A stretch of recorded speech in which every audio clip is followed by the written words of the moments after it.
siyempre ready naman ang RTA na mag-present dito sa ilang konsepto para sa proseso ko para matagaan nag-permit atong mga baong mamasahero. Matagaan ang LGU ay mahatag. Pero di sila matagaan og prangkisa gikan sa LTFRB kay Juan Manggod mo manggoy sa tawag ni sistema sa LTO, no?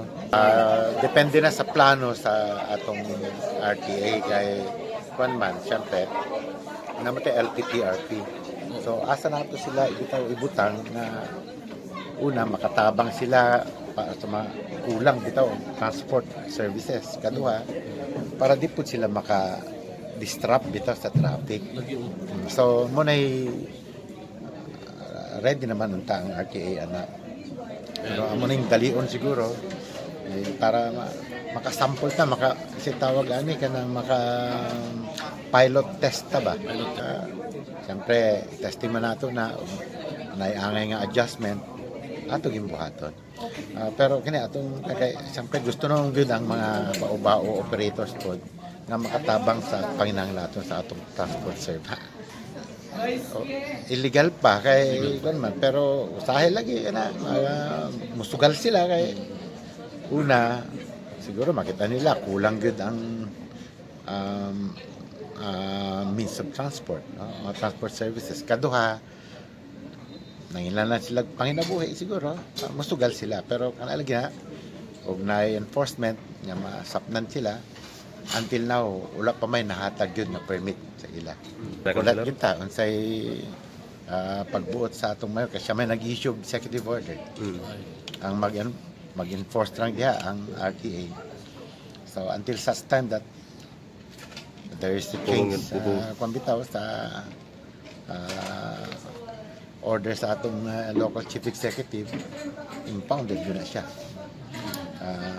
Lagi nga ato pong pangutanon in kaso gyud ibalik sa may penalty.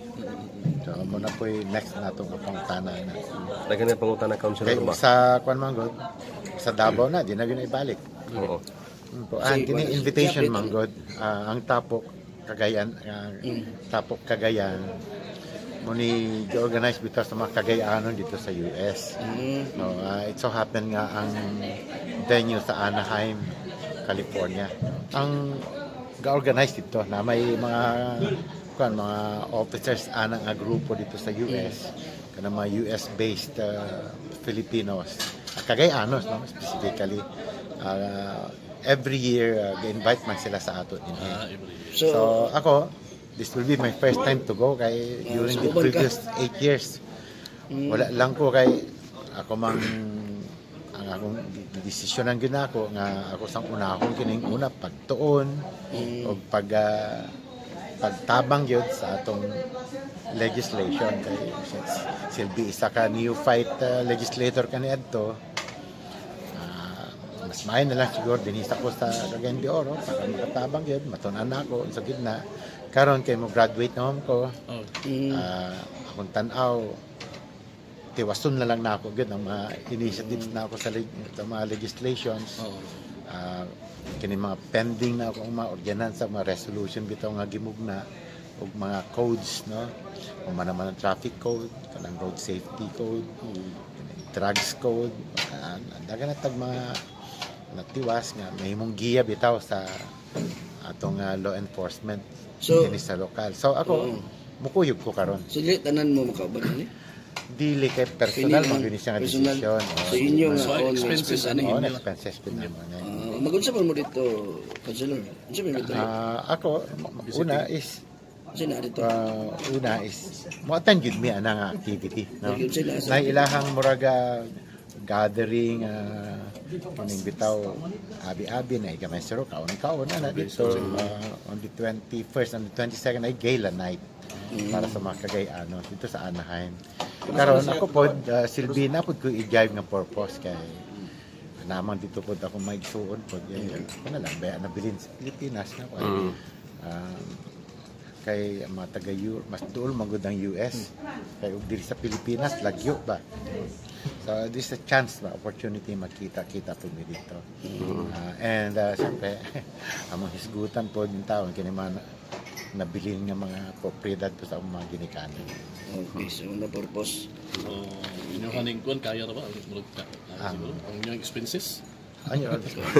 Kaya, basta kay simple lang imong pamaagi sa imong Lagi. tour, imong travel, makaya ra. Karon ba kay last term na nimo? Last term na ako. Di siya may mudagan sa imong site.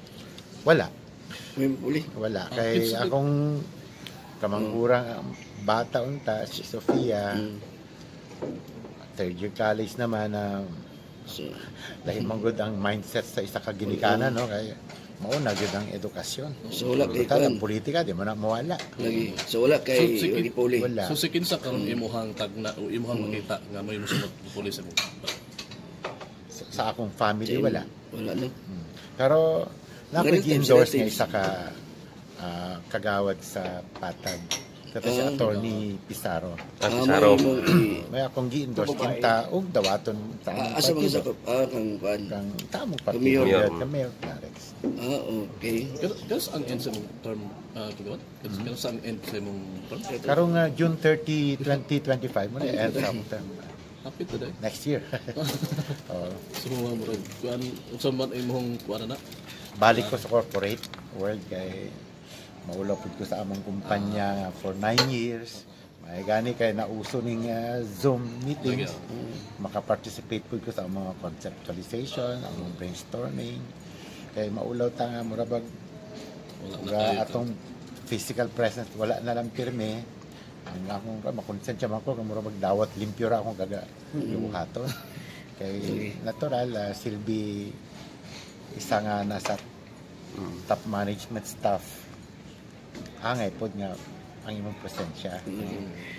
Councilor Lodemir Hagos ba sa One Radio na kay kuan kini unsay komento nimo regarding aning coalition karon ni Mayor Clarex ug Congressman Ropes Rodriguez. Probably Imong that will comments just lang. be their agreements later on. Now mag coalition, well, it will strengthen the party. Kay tanaw, imagine good nimo ang strength sa mga Rodriguez, strength po sa mga Uy. If there will be a coalition, that will be a strong coalition.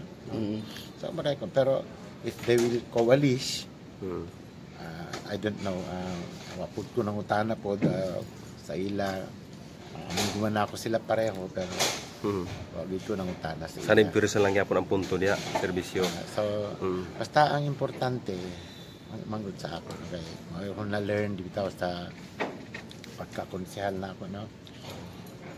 It should be all service. Okay. Makaingon ko nga, although grabe fast growing kita, napay mga punto bitaw sa governance nga murag wala matagaan og emphasis. Okay. Lagi mga punto kana i-review ginato ni kay sayang ang Cagayan de Oro, fast growing, daghang kay potentials, pero sa akong tan-aw no, naapoy mga siguro wa na pitaw matagan og sakto nga emphasis para sa atong income generation. Salamat sir. Sige sa mga